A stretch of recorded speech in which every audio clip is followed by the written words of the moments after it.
안녕하십니까. 청소년 상담사 1급 시험 대비 필기 기출문제 풀이 들어가도록 하겠습니다. 이번 시간에는 2020년의 필기 기출문제입니다. 제3과목 상담연구 방법론의 실제, 여기에 대해서 알아보도록 하겠습니다. 저는 청소년 관련법과 행정, 그리고 상담연구 방법론의 실제 두 과목을 맡았는데요. 먼저 제가 촬영했던 청소년 관련법과 행정 3개로 나누어서 했죠. 똑같이 3가지로 나눌 겁니다. 8문제, 8문제, 9문제 이렇게 나누어서 해볼 생각인데요. 근데 문제가 이번 회 같은 경우는 뒷부분이 좀 어렵습니다. 그러니까 3번째 강의할 것이 조금 어려워서 앞에 강의는 조금 짧게 진행하더라도 뒤에 강의는 좀 길어질 수 있다는 것을 미리 말씀을 좀 드리겠습니다. 51번에서부터 58번 문제까지 보고, 그 다음에 59번부터 66번 문제까지 보고, 67번부터 75번 문제까지 이렇게 보려고 합니다. 2020년도 청소년 상담사 1급의 필기 합격률이 18%밖에 안 됐습니다. 대개 우리가 시험 문제가 좀 어렵다, 그래서 합격 컷이 좀 떨어지잖아요. 합격률이 떨어지면 대개 상담 연구 방법론의 실제가 크게 좌우를 합니다. 그래서 2019년도에는 필기 합격률이 무려 50%대가 나왔거든요. 그때 상담 연구 방법론의 실제를 보면 좀 쉬운 편이었죠. 그래서 이 과목, 제3과목, 이 녀석이 상당히 합격률을 좌지우지한다, 이렇게 말씀드릴 수 있겠습니다. 물론 다른 과목도 영향을 끼칠 수 있지만 가장 영향을 많이 끼치는 과목이 바로 이 제3과목입니다. 필수 과목이니까 잘 학습해 주시면 되겠습니다. 저희 나눔북에서 출간한 이 교재를 보면 4년치가 있는데요. 이 4년치의 문제를 좀 잘 풀어보시고, 또 시간이 되신다면 그 전에 공개되었던 문제를 다운로드해서 한번 풀어보시는 것도 권장해 드립니다. 자, 51번 문제 또 보겠습니다. 51번 문제는 상담 연구 방법 중에서 질적 패러다임입니다. 이 경향이 아닌 것은입니다. 아마 이 문제 푸는데 5초도 안 걸렸을 겁니다. 그 이유는 질적 연구의 철학적 기반이 실증주의가 아니라는 것을 아시니까요. 옳지 않죠. 답은 1번이구나, 이렇게 체킹하고 바로 넘어가셨을 것 같습니다. 실증주의는 양적 패러다임입니다. 실증주의는 양적 연구에서 지향하는 양적 패러다임이에요. 그러면 여기에 대비되는 게 있을 거 아닙니까? 그게 바로 해석주의입니다. 해석주의, 또 내지는 구성주의, 이런 것들이 바로 질적 패러다임이다, 이렇게 우리가 알고 있죠. 가장 기본적인 겁니다. 그래서 이 정도는 여러분들이 정리를 해 주셔야 된다. 객관적인 측면을 강조하는 것이 실증주의입니다. 이게 이제 객관주의와 연관성이 있고요. 그 다음에 해석주의라든지 구성주의는 주관주의와 연관성이 있습니다. 어떤 상대적인 인식론, 이거는 절대적인 인식론이라 하는데 거기까지는 놔두시고, 여기는 주관주의에 입각한 것이고 여기는 객관주의에 입각한 것이다. 이 정도만 정리하시죠. 자, 질적 패러다임은요, 상담의 과정을 하겠죠. 그 다음에 이제 우리가 연구를 하는 거니까 연구 과정을 통합하려고 한다. 맞습니다. 우리가 질적 연구를 할 때 심층 면접, 상담을 하잖아요. 면접을 합니다. 따라서 이것과 그 다음에 우리는 연구자니까 연구 과정을 통합하려고 하는 것이 바로 질적 패러다임의 경향이고요. 그 다음에 다양한 방법들을 통합하려고 합니다. 많이 들어보셨죠? 삼각 측정법, 이런 것들이 여기에 들어갈 수 있는데요. 질적 연구 같은 경우는 삼각 측정법을 할 필요가 있습니다. 질적 연구는 삼각 측정법을 할 필요가 있는데, 뒤에서 말씀드리겠지만 이 질적 연구의 진실성이라고 하는 것이 있어요. 그 질적 연구의 진실성, 이러한 부분들을 확보하기 위해서는 바로 여러 가지의 방법들을 통합해서 하는 게 좋은데, 그러한 방법들이 바로 삼각 측정법이 대표적인 사례가 될 수 있겠습니다. 자, 그 다음에 탐구 대상. 우리가 탐구 대상을 연구 참여자라고도 합니다. 관련된 모든 자료를 가치 있게 여기죠. 연구 대상자와 심층 면접을 했다, 관찰 자료가 있다. 상당히 이 모든 자료들이 바로 이 질적 연구 패러다임에서 가치 있는 자료로 인정받게 됩니다. 자, 그 다음에 상담 과정을 탐구하는 방법들이 상담학 내에서 자체 생산된다라고 했습니다. 우리가 이제 상담 과정을 탐구한다. 제가 과정에 동그라미 쳤는데요. 이 질적 패러다임은 결과가 중요한 게 아니라 바로 과정을 중요시합니다. 연구의 과정을 중요시하는 거예요. 그래서 이 상담 연구 방법이니까 상담 과정을 탐구하는 방법들이 있을 겁니다.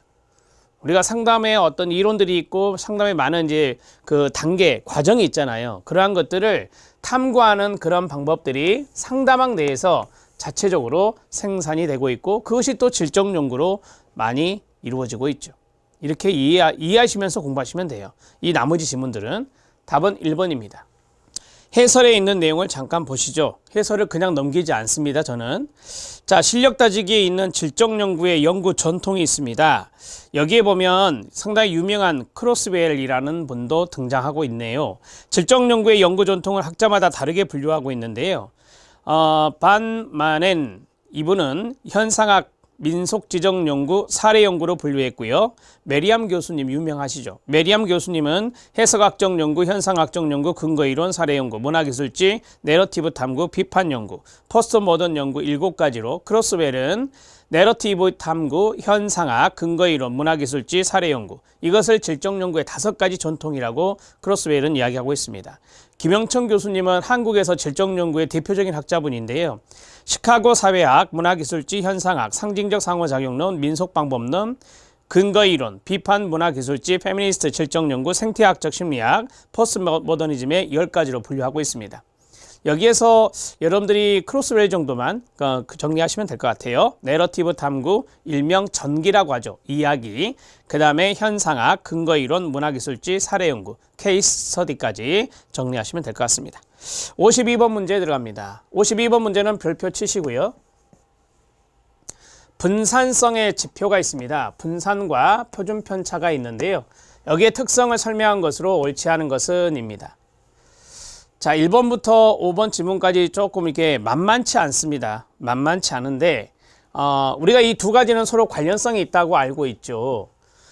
이 두 가지 다 이 자료들의 그 흩어진 정도를 우리가 알아볼 수 있다라고 합니다. 그래서 자료의 어떤 3포 정도, 자료의 3포성이랄까요? 퍼져 있는 정도를 알 수 있는 것이 이 두 가지입니다. 분산은 값이 큽니다. 제곱을 하기 때문에 값이 크거든요. 그래서 루트를 씌우면 이제 값이 좀 줄어들겠죠. 아무래도 제곱근을 달면 이게 바로 표준 편차가 된다.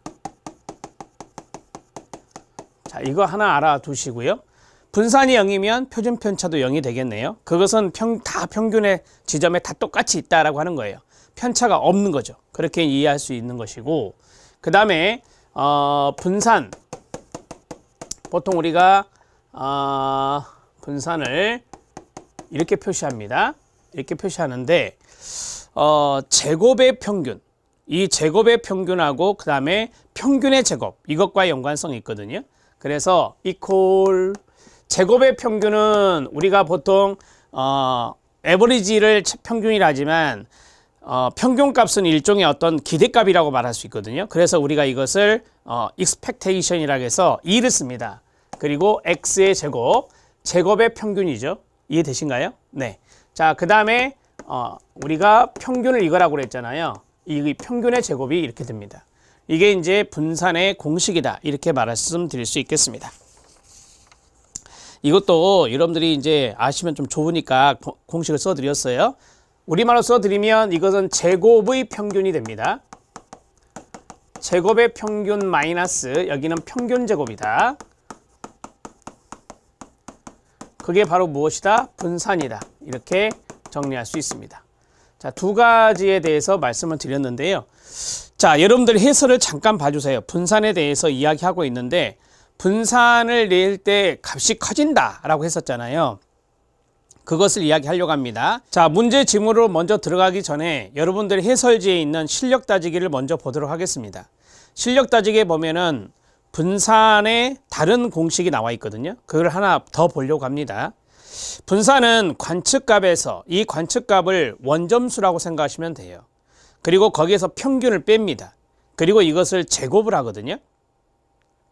그러면 만약에 원점수가 평균보다 크면은 플러스 값이 나오겠지만 만약에 원점수가 평균보다 작으면 음수가 나와요. 그래서 제곱하게 되면 양수가 되겠죠. 이것을 뺀 것을 제곱을 합니다. 다.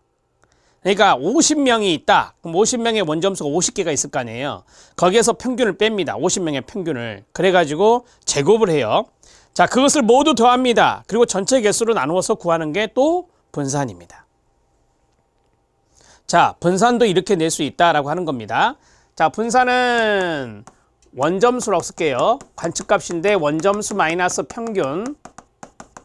자, 이것을 제곱을 한다라고 했어요. 이것을 모두 더합니다. 이것을 모두 합산을 합니다. 사례수로 합산하면 되겠죠. 만약에 사례수가 아까 50명이다 하면 50명이 합산이 되는 거예요.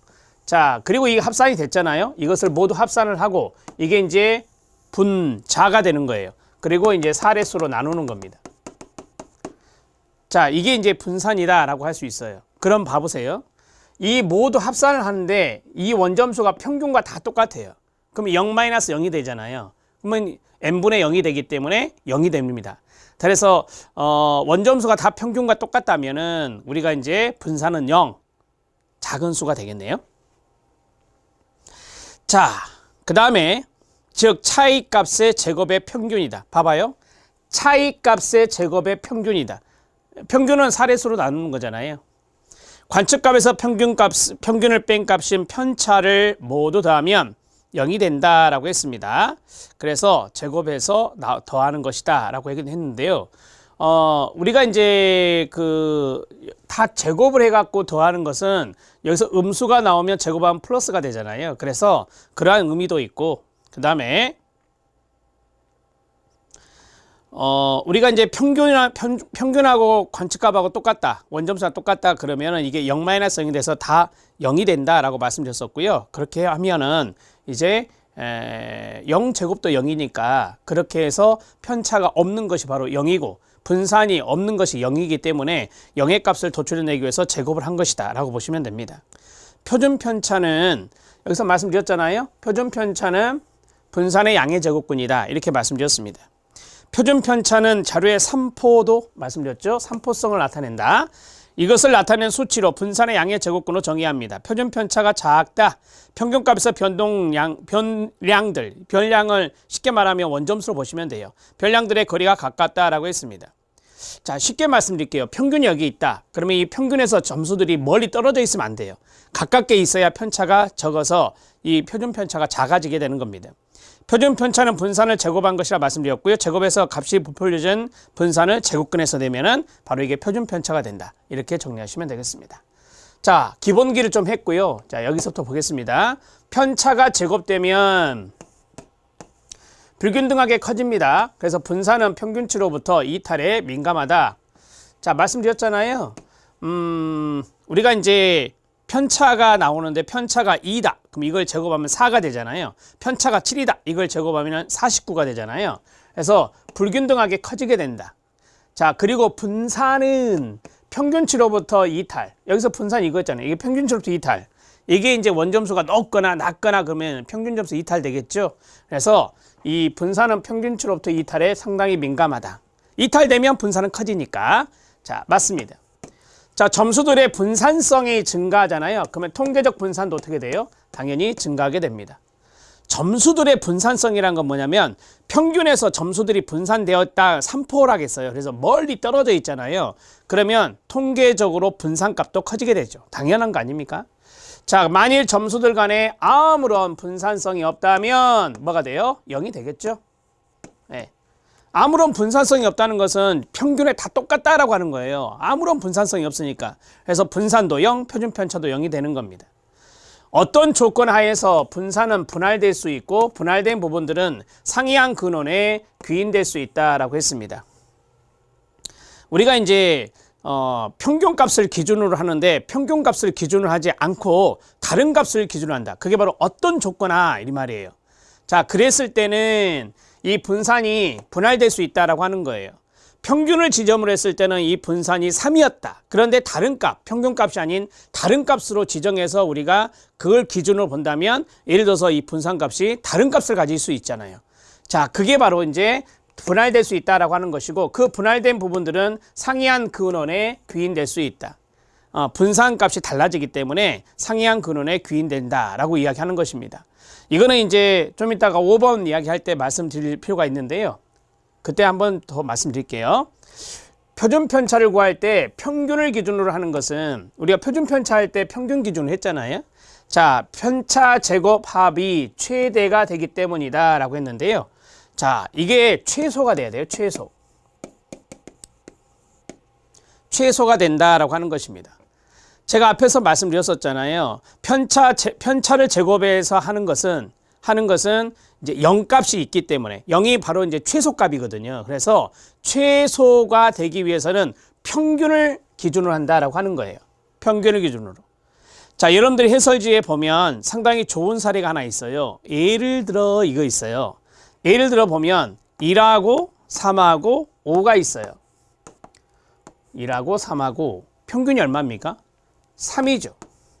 3이에요. 그럼 이 3을 기준으로 하게 되면 은 이 녀석은 어떻게 돼요? 1-3. 1-3. 거기 보면 마이너스 2라고 써졌어요. 여기 마이너스 2구나. 그럼 여기는 뭐예요? 0이죠. 0이 되잖아요. 3-3이니까. 여기는 어떻게 돼요? 네. 5-3. 그래서 2가 되잖아요. 이렇게. 자, 이런 분포가 됩니다. 그러면 편차 제곱합을 해볼게요. 여기 편차 제곱합이라 했으니까 편차의 제곱합, 이건 0이 될 것이고 편차의 제곱합은 어떻게 돼요? 4. 여기 4 플러스니까 8이 나오잖아요. 8. 이 평균을 3으로 했을 때 이 값이 가장 작은 거예요. 최소가 됩니다. 자, 그 다음에 어떤 얘기가 있죠? 5를 기준으로 했다 이거예요. 나는 평균을 기준으로 하지 않고 5를 기준으로 해봤다라고 하는 거예요. 5를 기준으로. 그러면 앞에 해보세요. 5를 기준으로 했을 때 1-5잖아요. 1-5면 마이너스 4. 여기는요. 3-5잖아요. 5가 기준이니까 3-5라면은 마이너스 2. 그죠? 그 다음에 여기는 5-5니까 0이 될 거 아니에요. 편차 제곱해봐요. 4, 4, 16. 그 다음에 2는 4. 어떻게 돼요? 20이 되잖아요. 평균을 했더니 8이고 이건 5를 기준으로 했더니 뭐예요? 20이 된 거예요. 그래서 표준 편차를 구할 때 평균을 기준으로 하는 것은 편차 제곱합이 최소가 되기 때문에 그래요. 최소가 되기 때문에.